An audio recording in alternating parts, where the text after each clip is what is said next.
ക്രിസ്തുവിൽ സ്നേഹം നിറഞ്ഞവരെ, വചനയാത്രയിലേക്ക് എല്ലാവർക്കും സ്വാഗതം.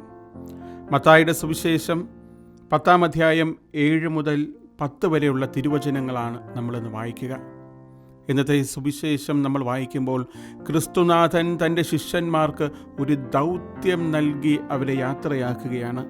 യാത്രയ്ക്കുള്ള ചില നിർദ്ദേശങ്ങൾ ഇന്നത്തെ സുവിശേഷത്തിൽ വ്യക്തമായി പറഞ്ഞു കൊടുക്കുന്നുണ്ട്. അതായത്, പോകുമ്പോൾ അവർ വിളിച്ചു പറയേണ്ട ഒന്നുണ്ട്: സ്വർഗരാജ്യം സമീപിച്ചിരിക്കുന്നു.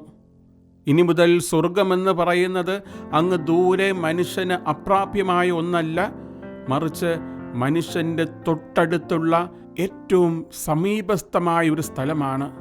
ദൈവം നിന്റെ തൊട്ടരികിലുണ്ട് എന്നുള്ള സ്നേഹത്തിൻ്റെ വചനം പങ്കുവയ്ക്കുവാൻ ക്രിസ്തു തൻ്റെ ശിഷ്യന്മാരെ അയക്കുന്നു. അവർ ചെയ്യേണ്ട പ്രവൃത്തി ഇപ്രകാരമാണ്: രോഗികളെ സുഖപ്പെടുത്തുക, മരിച്ചവരെ ഉയർപ്പിക്കുക, കുഷ്ഠരോഗികളെ ശുദ്ധരാക്കുക, പിശാചുക്കളെ ബഹിഷ്കരിക്കുക. അതായത്, സമൂഹം എവിടെയെല്ലാം മാറ്റി നിർത്തപ്പെട്ടവരുണ്ടോ, അശുദ്ധമായി അയിത്തമായി കരുതിയവരുണ്ടോ, അവരെ എല്ലാവരെയും മോചിപ്പിക്കുവാൻ, അവരുടെ ഈ അപമാന ഭാരത്തിൽ നിന്നും അവർക്ക് ഒരു പുതിയ ജീവിതം കൊടുക്കുവാനായിട്ട് യേശു ഇവർക്ക് ചട്ടം കെട്ടുകയാണ്, അതിനുള്ള അനുവാദം കൊടുക്കുകയാണ്.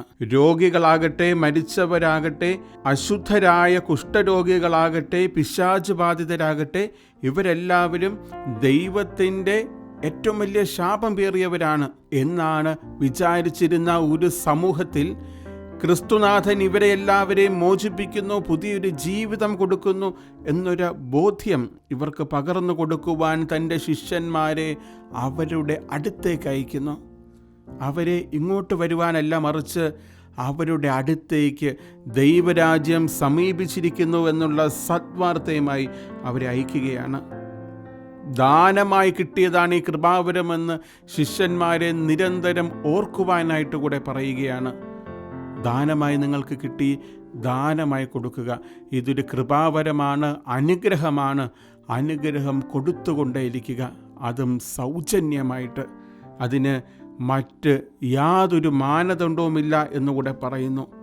വീണ്ടും, നിങ്ങളുടെ യാത്രയ്ക്ക് സുരക്ഷിതം നൽകുന്ന സഞ്ചി വേണ്ട, ഉടുപ്പ് വേണ്ട, ചെരുപ്പ് വേണ്ട, വടി വേണ്ട. നിങ്ങൾക്ക് എന്ത് ആഹാരം കിട്ടുമെന്നുള്ള ചിന്ത പോലും വേണ്ട. കാരണം നിങ്ങളെ പരിപാലിക്കുന്നത് അത്യുന്നതനായ ദൈവമാണെന്ന് ശിഷ്യന്മാർക്ക് ബോധ്യപ്പെടുത്തിക്കൊണ്ട് അവരെ വഴി നടത്തുന്ന യാത്രയിലേക്ക് ആനയിക്കുന്ന ക്രിസ്തുനാഥൻ. പ്രിയമുള്ളവരെ, ഇത് ശിഷ്യന്മാർക്ക് വേണ്ടി മാത്രമല്ല, ഓരോ ക്രിസ്ത്യാനിക്കും ക്രിസ്തുനാഥൻ പറഞ്ഞു വച്ചിരിക്കുന്ന ജീവിത ദൗത്യമാണ്. കണ്ണീരിൽ കഴിയുന്നവർക്ക് ആശ്വാസം നൽകുവാൻ, ആരെല്ലാമാണോ ബന്ധനത്തിൽ കഴിയുന്നത് അവർക്ക് മോചനത്തിൻ്റെ സന്ദേശം പകർന്നു കൊടുക്കുവാൻ, സ്നേഹത്തിൻ്റെ വാതായനങ്ങൾ തുറന്നു കൊടുക്കുവാൻ അവിടുന്ന് നമ്മെ ഓരോരുത്തരെയും ക്ഷണിക്കുകയാണ്. കർത്താവിൻ്റെ ശിഷ്യന്മാർക്ക് നൽകിയ അതേ ദൗത്യം അവൻ നമുക്ക് ഓരോരുത്തർക്കും നൽകുന്നുണ്ട്. എല്ലാം മറന്നുകൊണ്ട് നമുക്ക് ക്രിസ്തുവിൻ്റെ പിന്നാലെ നമുക്ക് ചെല്ലാം. അങ്ങനെ ക്രിസ്തു നൽകുന്ന സദ്വാർത്ത ലോകത്തിന് മുൻപിൽ വിളിച്ചു പറയാം: സ്വർഗരാജ്യം സമീപിച്ചിരിക്കുന്നു, ദൈവം നിന്നെ സ്നേഹിക്കുന്നുവെന്ന്. ആമേൻ.